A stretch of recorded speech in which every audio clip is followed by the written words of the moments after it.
Hey everyone, welcome back to the studio. My name is Lolita, and today we're going to be working with the Valentine's or heart fabric that I designed on Spoonflower and went ahead and picked up the kaleidoscope heart fabric. So today I'm going to go through and see how many items I can make from 1 yard of the fabric. I'm going to go over a little bit of each of the items, but I'm really going to pay attention to detail on how I use this pattern to make a set of pot holders. So let's go ahead and get busy on this.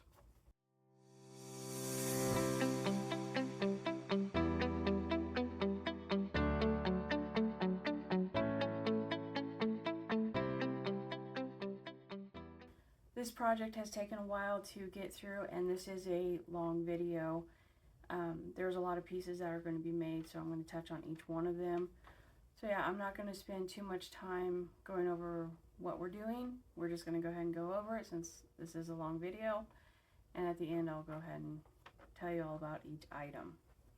So the Spoonflower order, like I said, I ordered this. I designed it and ordered it on Spoonflower.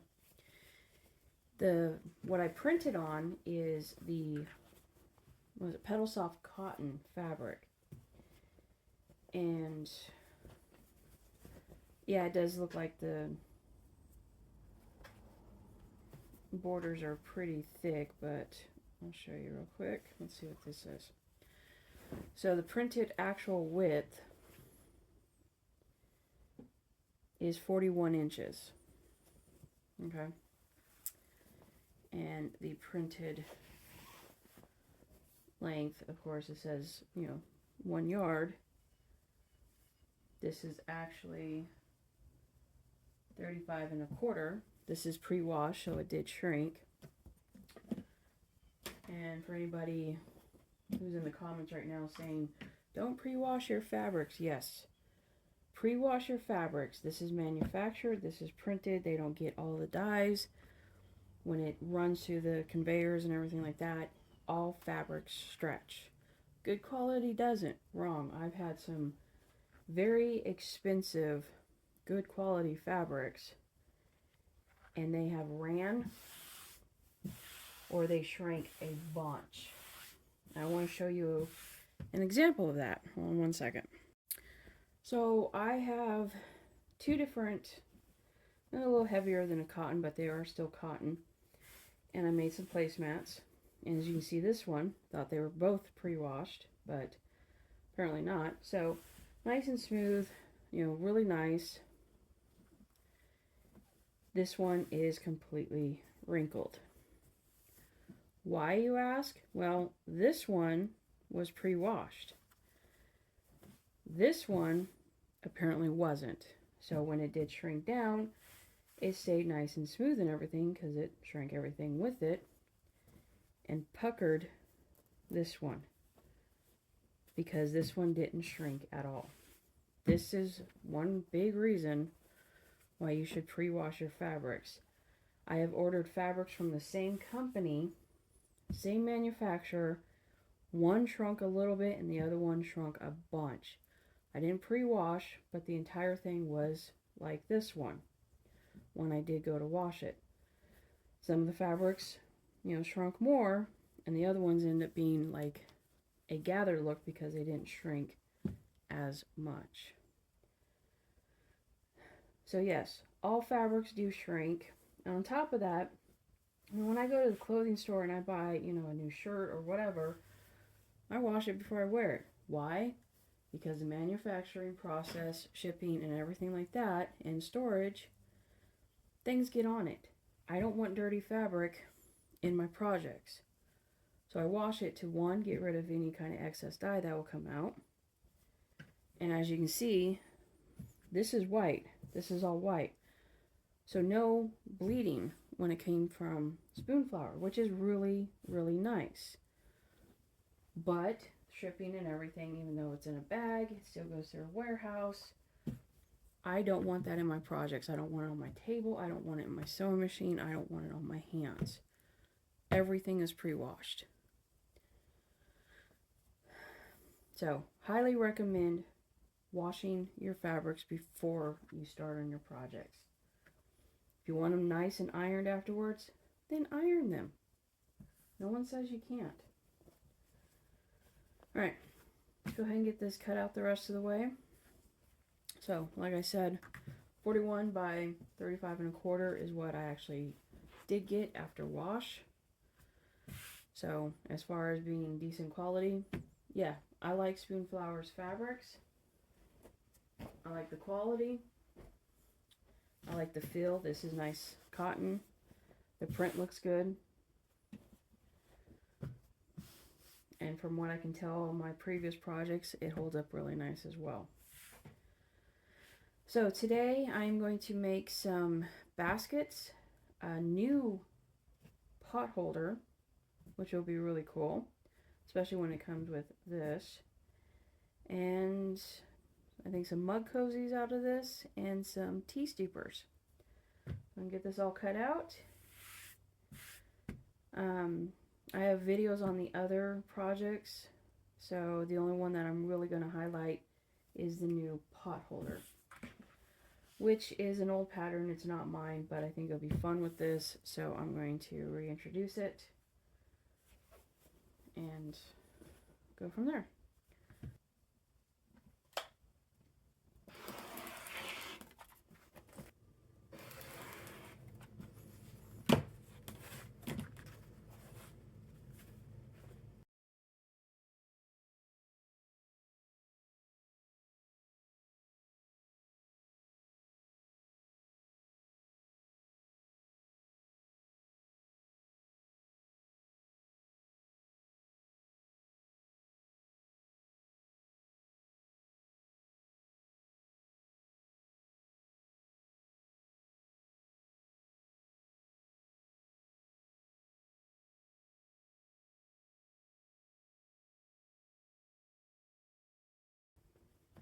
Alright, not bad. I have small little strips left.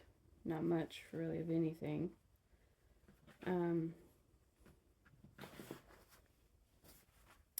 So, out of a yard of fabric, I have 2 baskets. I'll have 2 mug cozies.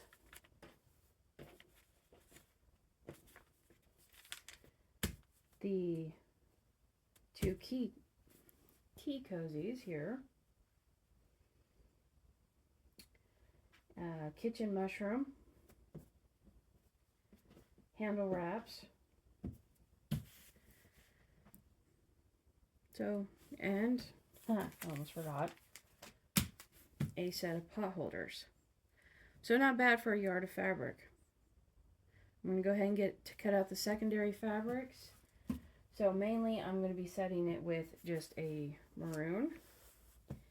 But when it comes time for these,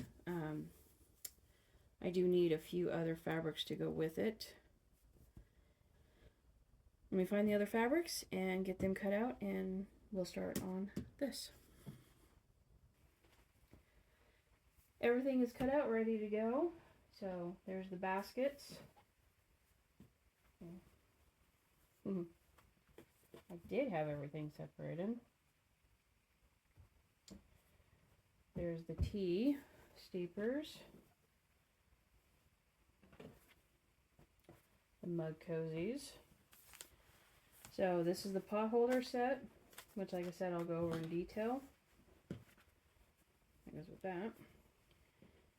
That is the handle wraps, and that is the mushroom there.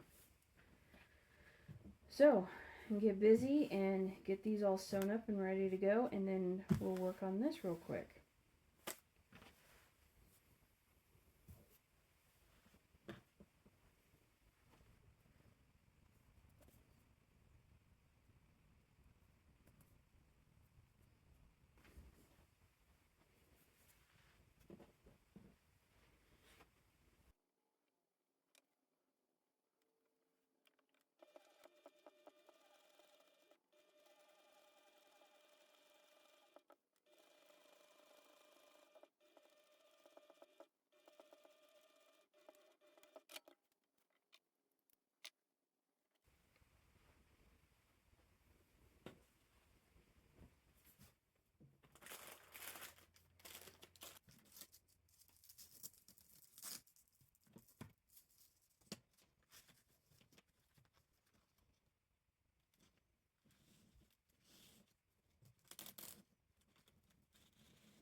Alright, let's go ahead and move on to the potholders. So, first off, this is the binding. So this is bias tape that I'll be making. And this is cut on a diagonal of the fabric. So what exactly do I mean cutting on the bias? So, I have my fabric here.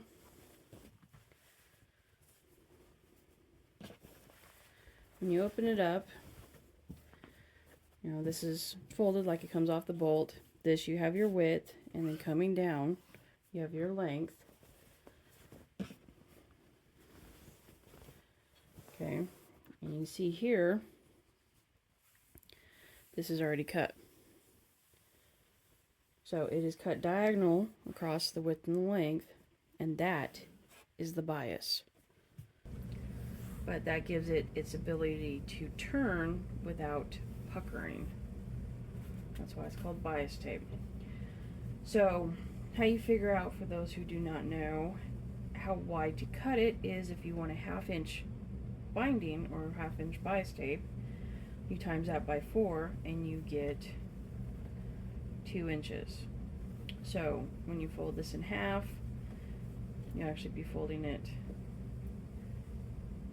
like that towards the center, that, and that is your double fold bias tape. So as you can see, these are in strips, so I'm going to sew these together, and you sew them on a diagonal. So like that, you can see I'm overlapping about 1/4 of an inch. I'm going to run a stitch straight down.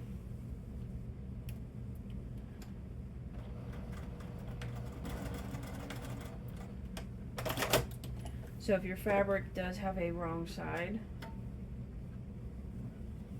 you want to make sure that the wrong sides are out. Since this really doesn't, I don't have to worry about it. But when you open it up, your seam allowance should be on the inside and your right side should be facing out, and you should have a straight line now. I'm going to slide this down, get to the other end.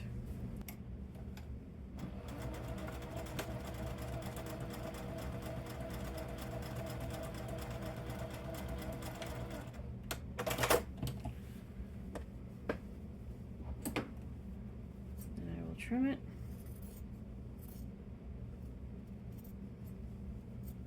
Okay, here at the ironing board, how you do this, there's different ways of,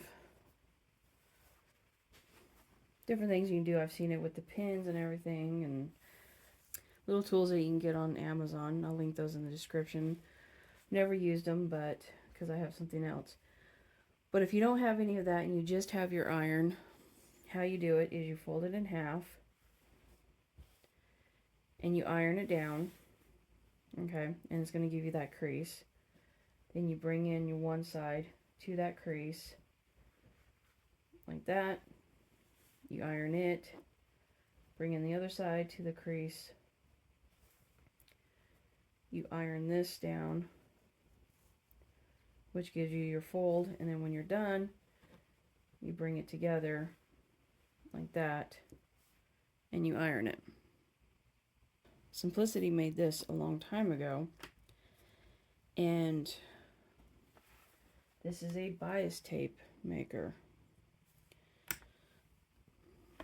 They don't make it anymore, unfortunately. If you can find one, and you make a lot of bias tape, I recommend getting them, but last I've seen, people were selling them for hundreds of dollars. And they used to make different heads so you could make different sizes and all of that.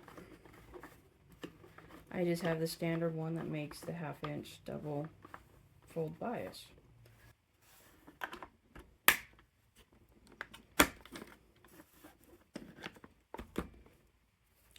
I just have to wait for this to warm up, the light will turn on, and then I hit run.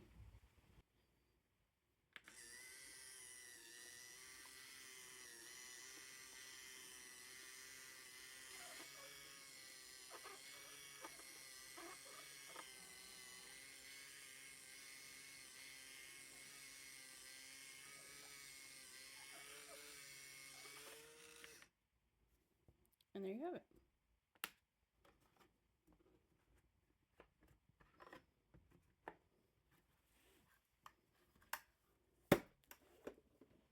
Now from here, it does still have to be ironed in half, which is easy enough to do. You don't have to iron it, but I do like that center seam as a guide. So I do iron mine.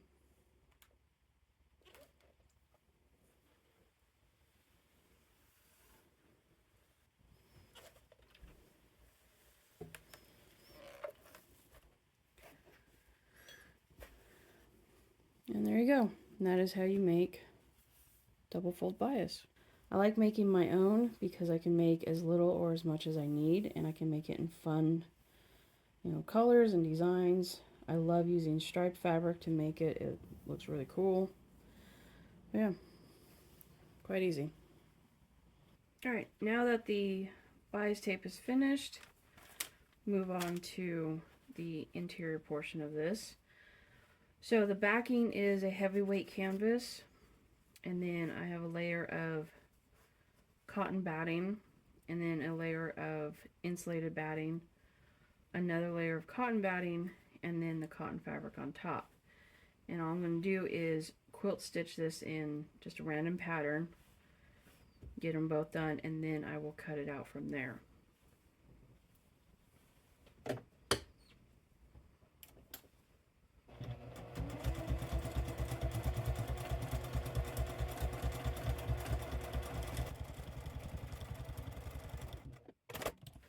Alright, now as far as the size of this, it's just bigger than my pattern piece. So I can lay it on here,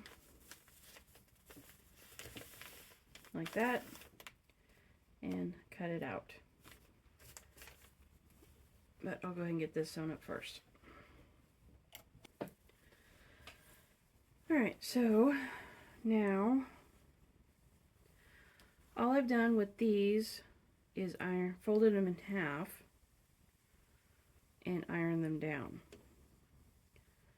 Okay, so I'm going to use that as a guide and place. So basically, lay the pattern on if you need to, kind of like that.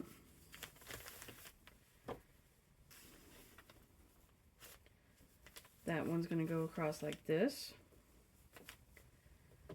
And then this one will go across like this. Okay, you're going to overlap up here at the top, whichever side you want to, that's up to you. And it's the same distance across the bottom. Make sure you're hanging over. And I'm going to pin it down into place.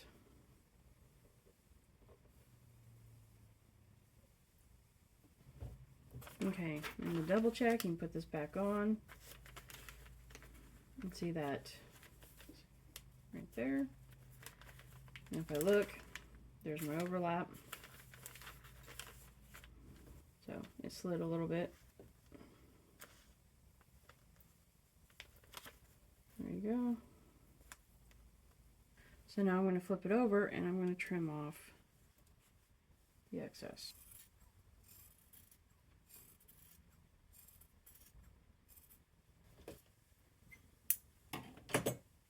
And there you go. Add in a few more pins just so it doesn't shift. I'm going to go ahead and get the other one done, and then I'm going to stitch around here with a 1/4 inch seam allowance.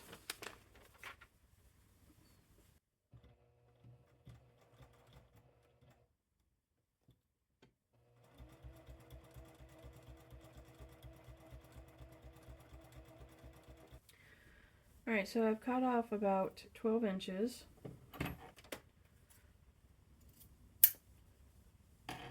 Of the bias, and I'm going to just stitch down right along the edge.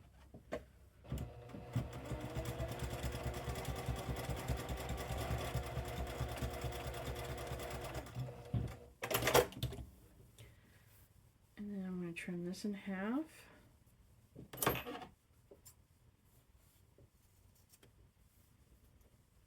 And get rid of my Alright, so I'm going to take my first one, fold it in half, find center, there you go.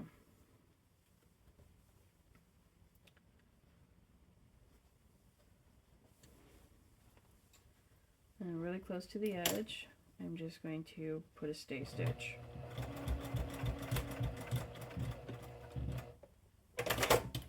Just like that. If you want a bigger hanger, make it a little bit longer. If you want a smaller hanger or none, you can do that as well. So I like to start the binding because there is several layers on how I do it. Usually in here or on this side, either one, away from the excess, you know, these other layers. So how I do binding is pretty simple. I'm going to open it up. If you're using store-bought, one side is a little bit longer than the other. Use that longer side to start it with. So I'm going to lay it down, and then I'm going to fold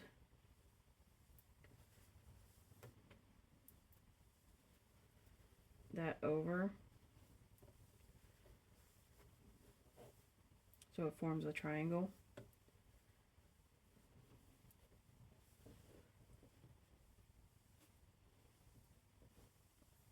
And stitch it down. Now the line is a 1/2 inch, but because of thickness, I'm going to do 3/8 instead of the 1/2 inch.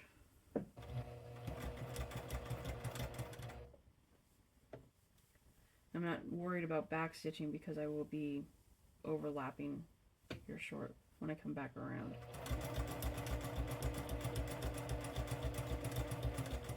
Take your time, follow it around.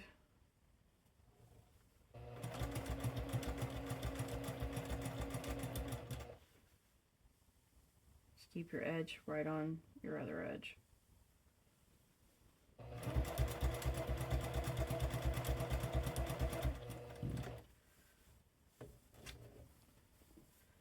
Don't stretch your binding too much.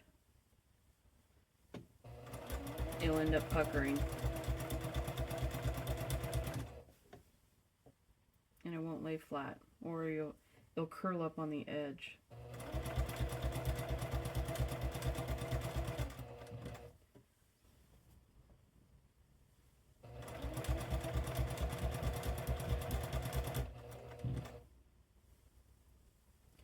Okay, now I'm coming to the end here,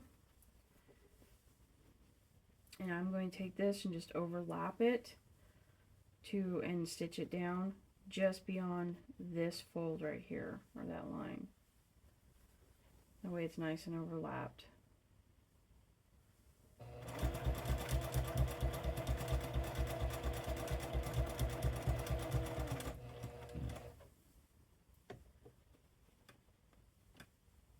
And then just a little bit further for good measure. And back stitch. So I'm going to trim off the excess now.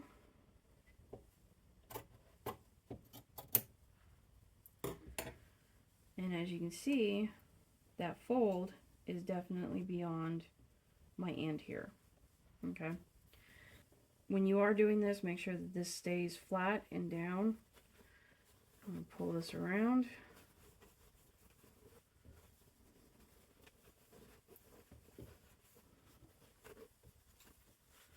Alright. There they are. And this is where I use the clips. If you don't have any, I highly recommend. I'll have a link for these in the description. They are absolutely amazing. Alright, so when you're doing this, tuck in your piece, pull it over so that the edge is right on your inside seam, which is the seam that you use to stitch it down with. So right there. We're just going to put a clip and work our way around And if you find that it's not coming around and it's just short, so say like this, then you need to trim away a little bit of the excess so it does come around. Be careful on your curves so you don't flatten it. It will look weird. It won't lay right. You'll have a flat top to your heart, which is not ideal. Alright. So with this, I'm going to grab my hanger, pull that down, make sure the hanger is laying flat.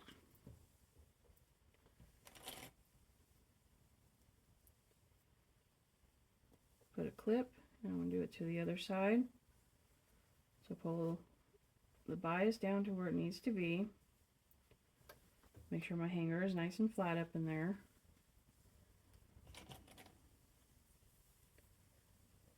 Grab another clip and put in place. Just like that. And keep working my way around. Alright, so for this one here, my bottom one, I'm going to make sure is tucked in.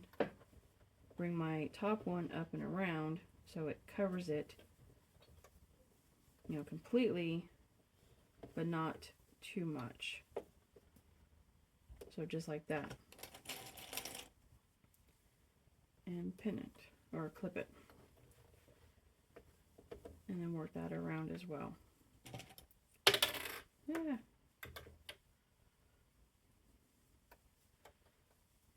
Alright, if you find that you're puckered in here, then you need to pull your top just a little this way. Like grab it and pull it just a little bit and work with it to get it to lay flat. Just like that. Alright, now as far as stitching, you'll be right along the edge. Not even 1/8 of an inch. I'm going to start where it overlaps.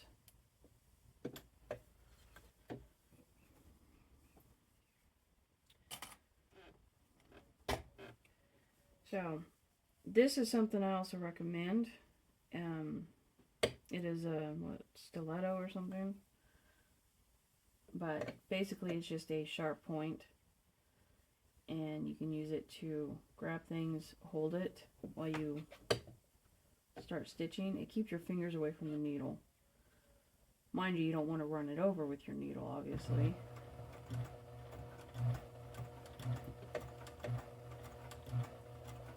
But there you have it.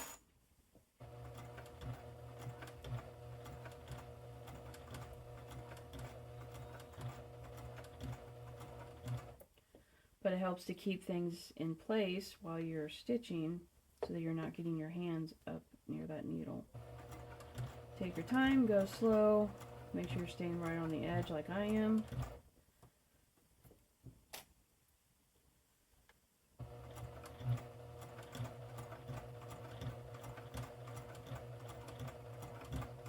Don't pull your bias too much, you'll end up rolling your hem or your edging up and over. And just take your time around. And you can see, right on the edge. When you get up here, make sure these stay up. And make sure the holder stays up and your bias stays on your seam.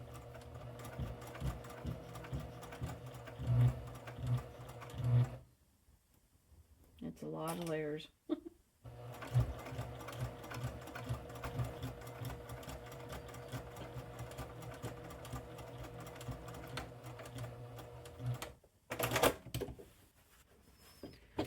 Alright, I'm going to finish up the other one and then get on to the baskets. Last for the heart fabric is going to be the baskets.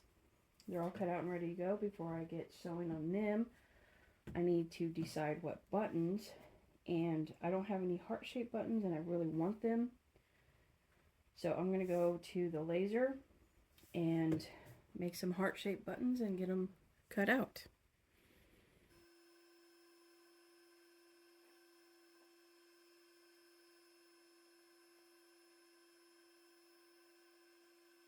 These are all laser cut out now.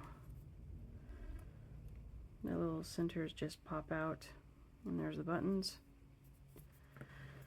And I'm going to go ahead and get them painted up to match the fabric so that they have time to dry.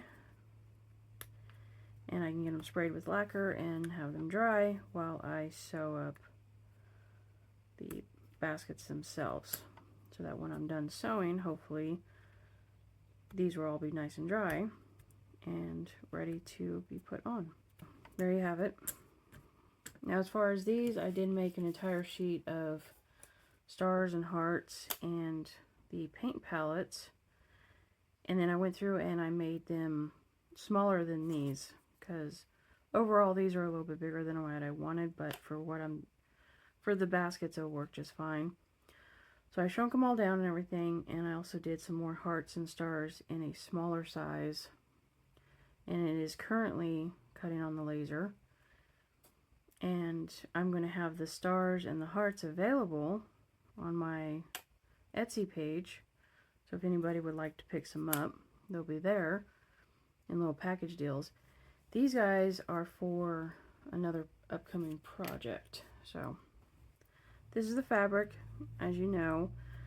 That is where these are going to sit. This is the main fabric. So this maroon is the same as that one. I'm thinking of going the pale pink as far as the color. I think that will look best. So I'll go ahead and try to create that pink with mixture of paints, because paint wise I don't have that pink.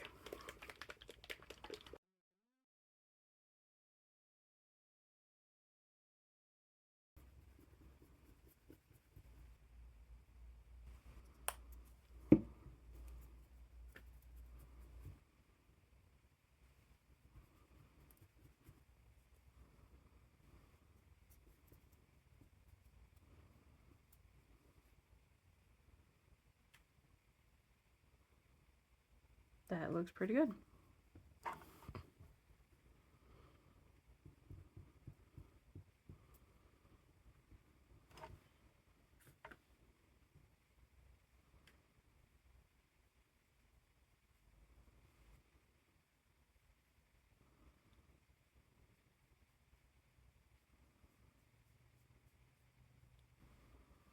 Alright, so just like that, it's going to take a couple coats and I'll let them dry. Buttons are finished, and now it's time to get sewing while these dry. So there you have it. We were able to make quite a bit from a yard of fabric and a yard of the accessory fabrics.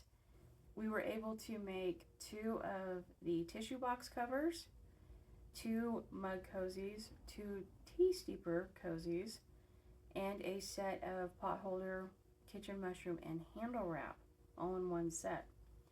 If you would like to make any of these items, you can head over to the old pattern store, use the code in the description, and get 50% off of all my sewing patterns and my other patterns. I have a large selection of different patterns in there, from like macrame, machine embroidering, some vintage patterns, and a bunch of other stuff as well, including all my sewing patterns. If you would like to pick up one of these items, I'll have the links for those in the description as well. The items that you've seen made today will be the only ones made of those ones. I'm not going to make any more out of this specific fabric. If you would like to get one of these items made out of a different fabric, you can always just message me on Etsy and we can work out the details from there. I'll have a link to some of the tools that I used in this video in the description. So the sewing clips, the stylist or stiletto, can't remember which way it's called, it's in the description as well. So if you'd like to pick up those items for your sewing room, go ahead and use those affiliate links. It won't cost you anything more, but I do get a small percentage for highlighting these items in my videos, which helps to pay for future videos and stuff like that, so I can play with new items for you and to demonstrate those. As far as the pattern for the heart potholders. I am working that up. It will be available soon. I'll have an overview in my blog, along with the full detail pattern will be available in the old pattern store here shortly. So when you head over there, just give it a heart so you can follow along. When I upload it, it'll notify you that it has been uploaded.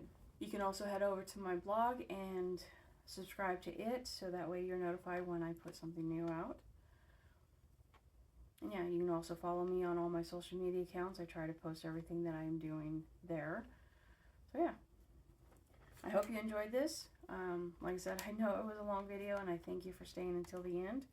If there is something that you would like to see made, something that a technique or anything like that, please let me know in the comments, and I'll try to make a video on that.